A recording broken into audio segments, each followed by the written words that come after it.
اتم مارچ حواله سره د معاون خصوصي وزیر اعلی خیبر پختونخوا بیرسټر صاحب چې پکې مشر میلمو یو سیمینار تابع شوی و په پی سي هوټل کې. په دغه کې وکیلانو، عام سټوډنټانو، سماجي شخصیاتو، دین علاوه چې څومره هم د سماج د بلا د اصلاح یا د زنانو په حقوقو چې کم خلک کار کوي هغوی پکې په ګڼ تعداد کې ګډون کړی و او د دغه پروګرام ته ښکلا ورکړه. پروګرام تیم دا و پکې خاکې هم وړاندې کړی شوې چې زنانه زموږ د معاشرې یو داسې حصه ده کم چې اکثره موږ د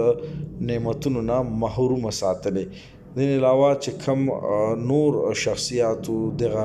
پروګرام کې د ژوند په اړه د زنانو د مسلو په اړه باندې خبره وکړې، سیاسي سماجي شخصیاتو په دې کې ګډون کړی